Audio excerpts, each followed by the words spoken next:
Good morning. Welcome back. You're still watching Daybreak on this 8th day of March 2022. And it's time that now I want to introduce the panelists we have here. We have Dr. Pamela Odhiambo, or is it Odhiambo? From Odhiambo. Yes, from Migori County. She's the woman representative there. Good morning. Welcome back to the show. Viewers. After a long time. We also have Wilson Session, nominated MP, and also hopes to be Senator of Bomet. Good morning. Yeah, good morning. We have Beatrice Elachi, former CAS at Public Service and Gender Affairs. Good morning. Morning. Should I also say that hopes to be Dagoretti North Member of Parliament? Yes. I just did. Marcus Agenga from the Election Observation Group. Good morning. Good morning. Right, and it is the International Women's Day, so let me begin by wishing the women that are in the house happy International Women's Day. Thank you, Sam. Thank you, Sam. I don't know if you have any reflections, but as you do so, let us also talk about the continuing examination exercise across the country. We know that KCPE exam is on day 2, and you've seen some images from Nyeri County where Professor George Magoha is on location, of course, witnessing the opening of the container, examination container, and distribution of the papers. We'll be bringing you those pictures shortly. But Dr. Pamela Odhiambo, let me begin with you. What you're making of this exercise at a time that there are so many challenges of security, especially if you're talking about Elgeyo Marakwet and Baringo areas where learners have now to be moved to, so to speak, safer grounds or safer examination centers. What are your reflections this morning? Thank you very much, Sam. And once again, allow me to wish all the women, beginning with Migorians, Kenyans, and the entire world, and more so women from marginalized communities in Kenya. And actually today I celebrate all women as a special marginalized group in politics. I want to wish them a happy International Women's Day.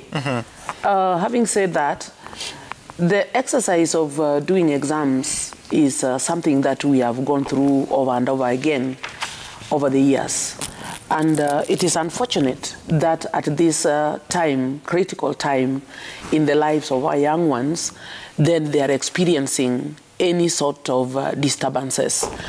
It is so sad that Elgeyo Marakwet children and Baringo children have to be made this anxious, to be made to move and be relocated to centers which they are not familiar with to begin with. And even that whole exercise of moving them, we are not even sure how far are they being moved from one place to another, and what arrangements are really there for them to be moved there comfortably and conveniently.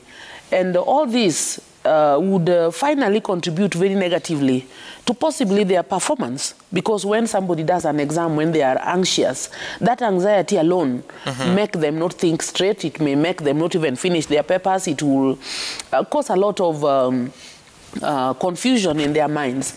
And I would like to appeal to the locals of those areas. They should have mercy on their own children. These children whom we are disturbing are members of Elgeyo Marakwet's community, and those bandits, whoever is causing those insecurities, are also members of the same community. So I think there is a need for these communities to take responsibility, because from year in, year out, we have always been treated to a situation where there is cat riding and this community attacking this and counterattacks, and it is continuing. And the leaders from this particular location, I'm yearning to hear what they have to say about this whole situation, because as leaders we are supposed to safeguard the interests of the people that we represent and lead, and more so the children. So it is a very sad situation, Sam, and I think as Kenyans we cannot be happy that a section of us are being treated to this kind of an unfortunate happening at the time when they are writing an exam that is defining their future from now. And you will see very disturbing images on page 6 of the Standard. KCPE candidates in Baringo write the exam amid gunshot sounds, and you see KCPE exams that were ongoing at Kapkechir and Karni primary schools were disrupted temporarily due to the sound of heavy gunshots. You'll see the images. We shortly be bringing you that on screen of KCPE candidates inside a police van en route to Mochongoi High School, where they sat the KCP exams yesterday. You can see the innocence on their faces and the trouble they have to go through. And police officers at Karani Primary School were on high alert after bandits attacked neighboring Kapkosum village. The school is hosting KCP candidates from 2 schools. And Wilson Sossion, of course, this is very disturbing. Do you have any thoughts on how this can be resolved? Because yes, it's a security issue, but what are the options, especially to secure the interest of learners? Sami, we have a government of the Republic of Kenya, elected by the people, and we have a security system that is also properly funded. And I hasten to say that Kenya is a signatory to 2 serious international protocols. Number 1, we are a signatory to the Sustainable Development Agenda goals, which is very clear on equitable quality education for all children. So even if it means taking examinations, there must be equity and opportunities granted to all learners. Then number 2, Kenya is a signatory to the protocol of safe schools. Our schools must be safe and secure. And if you look at the budget of government here in Kenya, the security sector consumes the highest in terms of funding. And we are talking about here infrastructure of the National Intelligence Service that should be able to gather information and be able to predict and bring these bandits under control. Number 2, we have trained personnel to deal with these vices. And number 3, we have arms. So, Sami, the question here is who has failed in doing the right job? I don't think we should be sitting as a country and talking about dealing with pundits. I don't think pundits is any serious threat that we have to sit and talk about them, that the government does not have capacity to deal with the pundits. I saw the other day Dr. Fred Matiang'i, the minister responsible for security, instead of pursuing the pundits, he was interested. Allow me to cut it short so that we cross over to Nyeri County, where CS Professor George Magoha is after witnessing the opening of that container. Listen. Without any fear of contradiction, that the senior government handlers must be in their stations early enough to coordinate the process. You don't arrive when everything is ready to go, because then you are then hoping that somebody else is going to do it for you. I hope that this is not going to continue. But otherwise, from the perspective of the exam going on, it is going on very well. Looking at yesterday, what we want to re-emphasize very, very firmly is that nobody must enter the examination room with a cell phone. That includes the center managers. The center managers must keep their cell phones in the offices, and they must ensure that all the invigilators and the supervisors also deposit their cell phones in the office. This decision is informed by the fact that yesterday we were able to pick certain center managers taking images of the examination paper about 39 minutes after the exam had started. And this is not acceptable, and we are not going to take it lying down. It's unfortunate because a few incidents can mar otherwise a very progressive exam. Second point I want to state here very clearly is that all the children who were supposed to do exams yesterday did them, including the ones that are in the security threatened areas. To be more specific, the children who are at Muchongoi did their exams. We have beefed up security around that area. They are going to continue to do their exams there today and tomorrow. This narrative that a certain group of ragtag bandits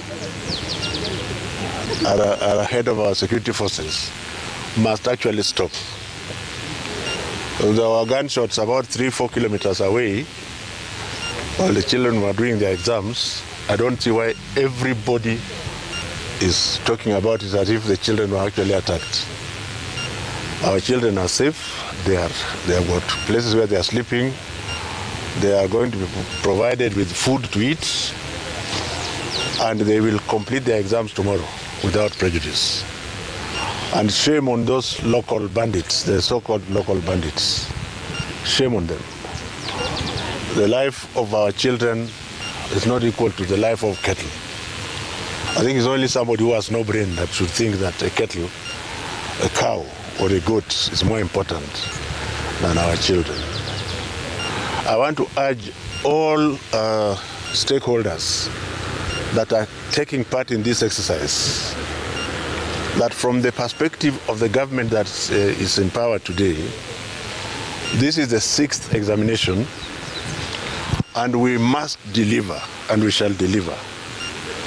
If we find that we are getting a little bit lazy, then the best thing for you is to either step aside or we shall push you aside.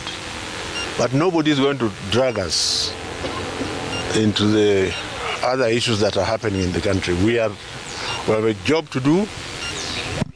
We have about 2 million children to serve, and we don't want any iota of politics, any iota of toxic politics to come into this process.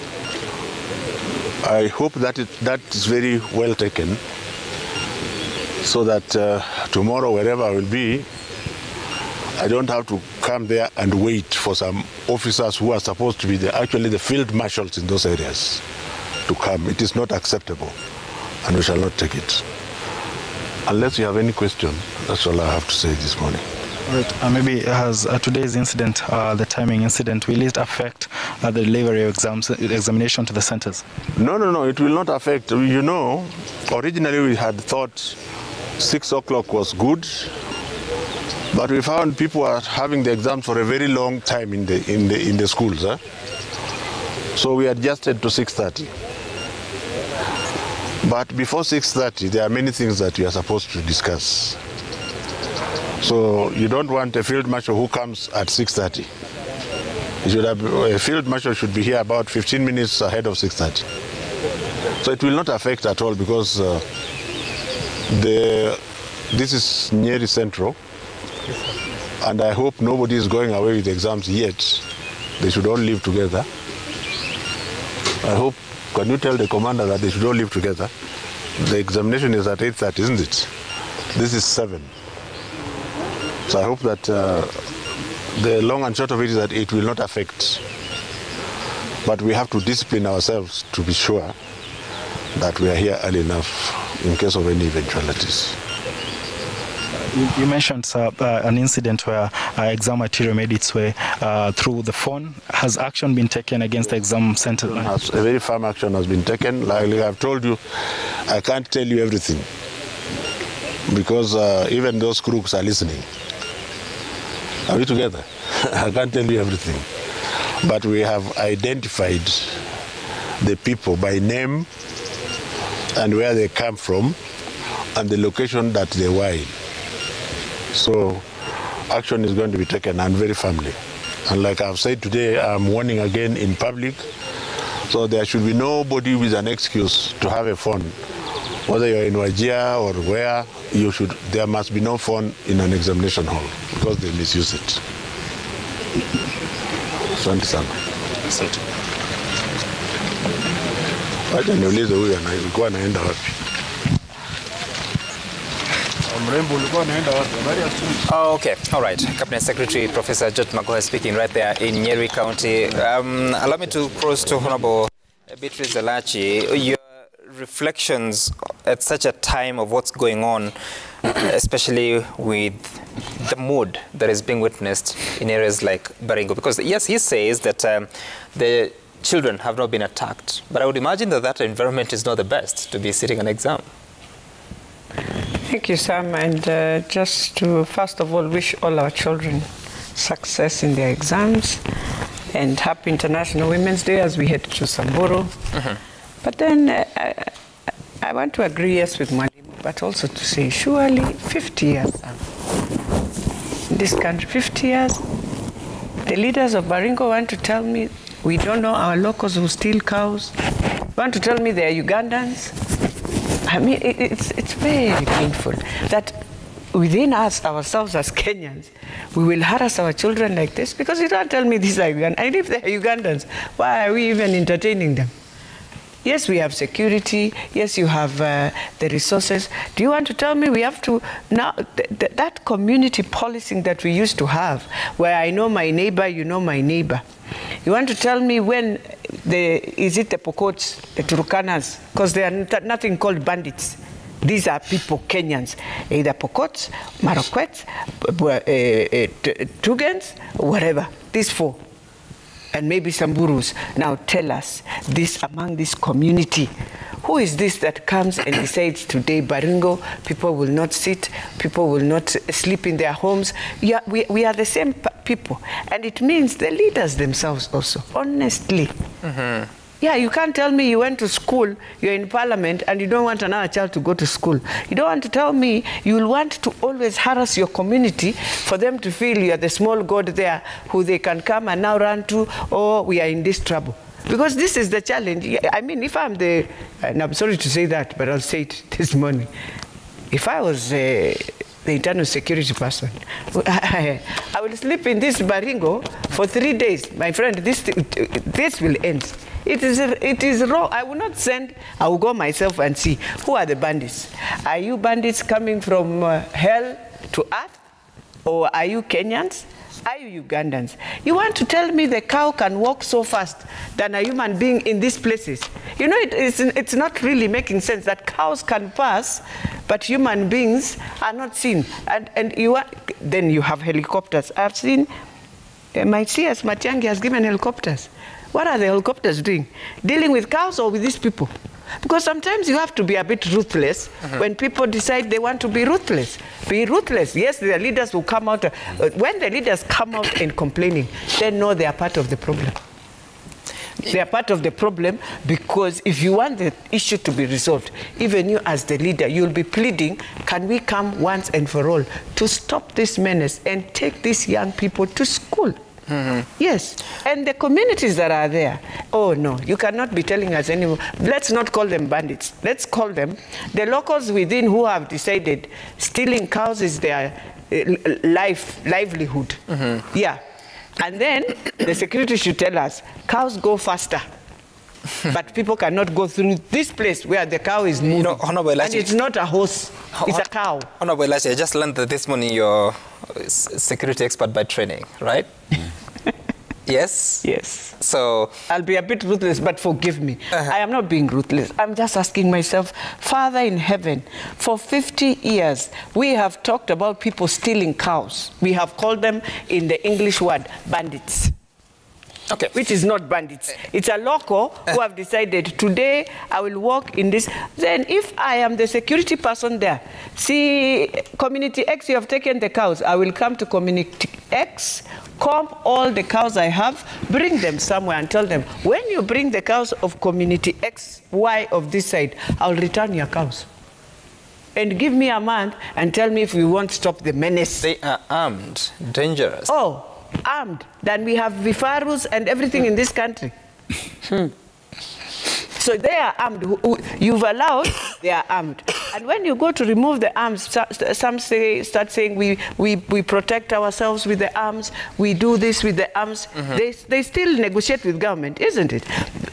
But then these arms you are protected with, and the others don't have, then let everyone not have arms. Okay, all right. Marcus, I know you observe elections, not examinations, or even security, but I'm just curious, what are your thoughts this morning? And if you're to get into the mind of a learner having to go through such kind of harrowing experiences, what would that be? And what solution do you recommend as a Kenyan? I think I would like to echo the sentiments of my fellow panel members. I mean, we have been all students and pupils at some point, and they say we are lifelong students, and this is very absurd. I think the way the Honorable Lachi is speaking, 50 years later, we seem to forget that we have made serious advancements in our country. We keep on speaking about gains that this country has realized as a result of putting in place proper systems and structures, including security apparatus. And we know the kind of public funding that this department receives from us. So, I mean, education itself is a fundamental human right. And I'm looking at myself as a student there.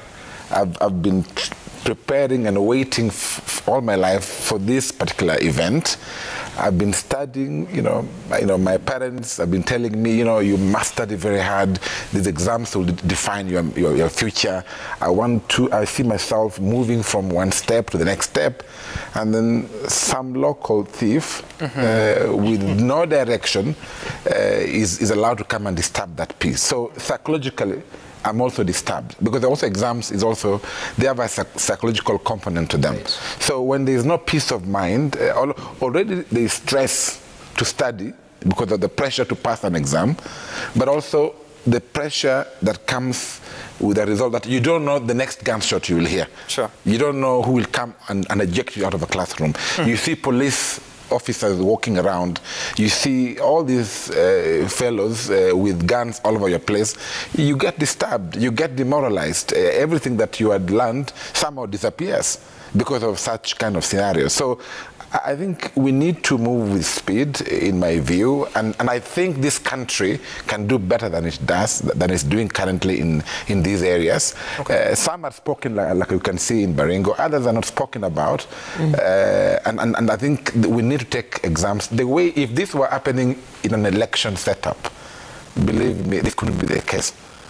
I mean, it's very unfair. I hear you, Mark. I want us to take a short break. It's already 11 minutes past 7 a.m. When we come, we'll be talking about several matters, including politics, the road to elections. The president has been speaking, distancing himself from the second administration. We'll be unpacking that and what exactly he means. At the break.